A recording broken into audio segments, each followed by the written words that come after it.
Hey, what's up gamers? This is Colonoscopy. Welcome back to another wild hair video where I bring you the oddest ass videos you ever saw just because I can. Today we're doing Surgery Squad's colonoscopy.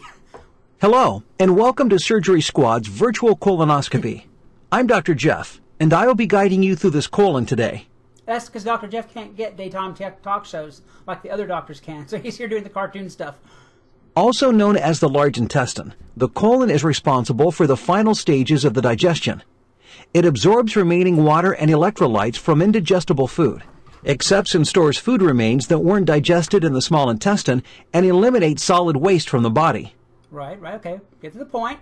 A colonoscopy allows your doctor to view inside your entire colon using a device called an endoscope. That thing looks like a fighter jet handle. Why would I want that anywhere near my ass? Gee, look at the size of that thing. As the scope moves into your colon, your doctor views the output on a monitor to check for growths or polyps. Is that what they look like? That looks like a half-baked lasagna, not a colon. Ooh. Do they look like that? There are several parts to the colon. The cecum ascending, the transverse, the descending, and the sigmoid. A colonoscopy can check each one of these areas. The one thing about having a colonoscopy is that a doctor can find polyps and remove them immediately. And they look like... This is the most effective way to prevent the development of colorectal cancer. They apparently... However, you'll need to cleanse your colon 24 hours before the test by taking laxatives or performing a fleet enema. Or just eat a case of green apples. That'll do it too. You won't be able to stop shitting. Also, use of the endoscope might accidentally tear the colon walls and cause bleeding. Good news. Plus, you'll need to be sedated during the exam, which should take about 30 minutes or longer if any polyps are found. We have a 53-year-old female waiting for her colonoscopy. You're putting anything near my ass, you better sedate me. No. She looks very calm. Let's get scrubbed and take care of this. Our patient is lying on her left side, knees drawn up to her stomach. She's wearing a gown, and we have a sheet draped over her. Let's set her up with an IV drip of the sedative. This is the actual gameplay. Yeah, I have to click the vein to sterilize the area with alcohol wipe. Okay, I can do that. I can wipe with alcohol. Good. Oh, malpractice suit. I just wiped off her spray tan. I'm in trouble now, pal. Uh-oh. Click where indicated to insert the needle. Why is it that all the medical stuff requires like needles that are like 4 feet long? Why? Oh. Can it just be like a little, oh. Okay, well, in we go. Jeez. Go. Sound like I dropped a bucket in there.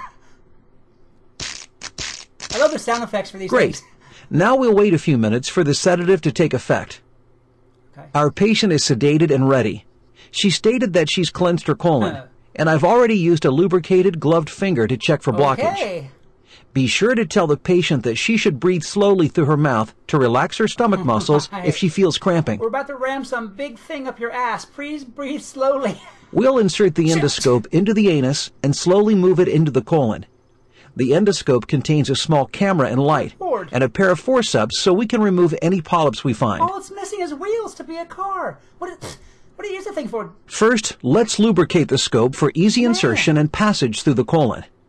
Dr. Jeff don't know me very well. I'm gonna give her some excitement. I'm gonna skip some lube on some of the parts of this. You'll know whenever we hit the part that's not lube, she'll be like, oh! You should not have left this in my hands, Dr. Jeff. That's not what you wanted to do. I would also like to point out this thing looks like a plumber's snake.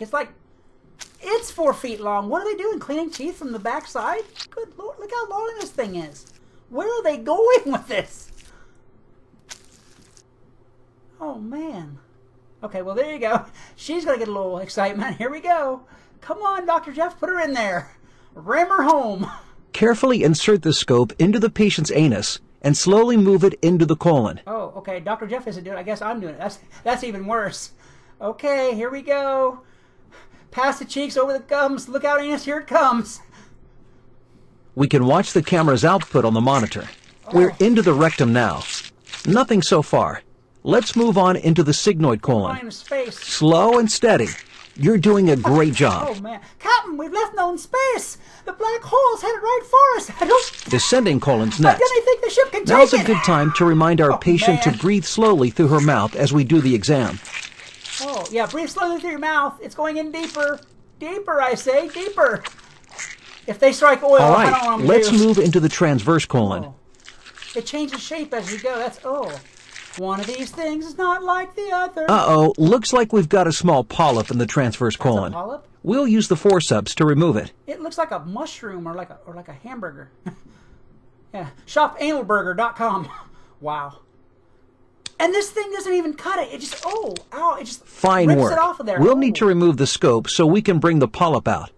First, let's use some heat to cauterize the spot and try to stop that bleeding. Doctor, she's got a gusher. She's bleeding out the ass. Oh, not only do they yank Fantastic. it off, they burn it. Let's slowly withdraw our scope and get that polyp out.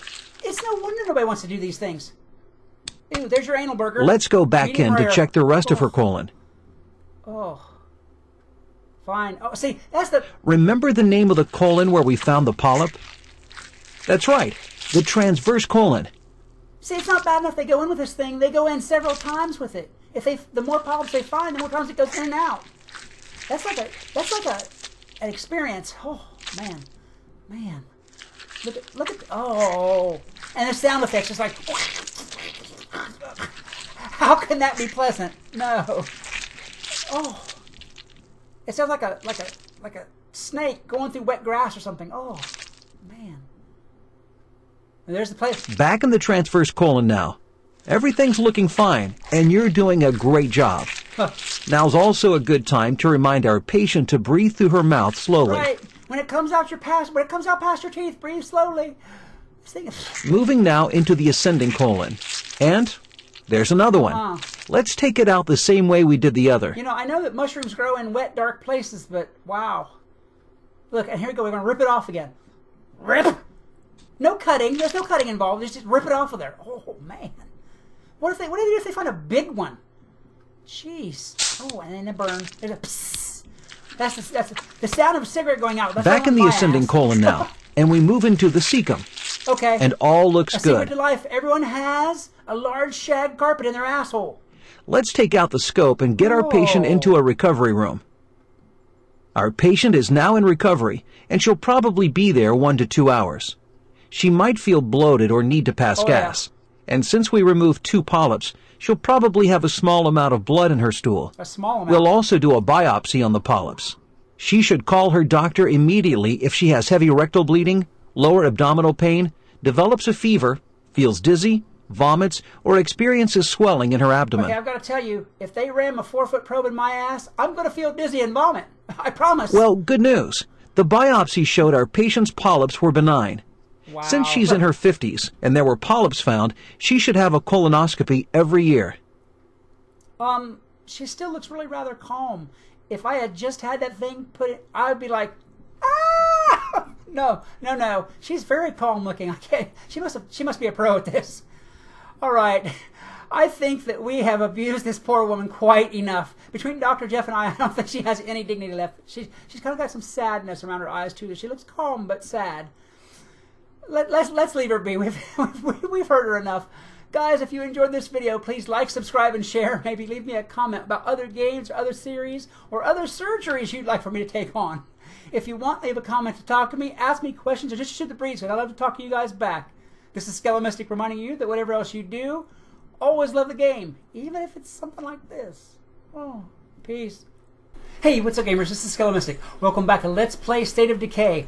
In the last video, they set me up this cell phone tower near this restaurant where every zombie in the undead world was taking a residence to find some meds for Ed. That's pretty good, to find some meds for Ed.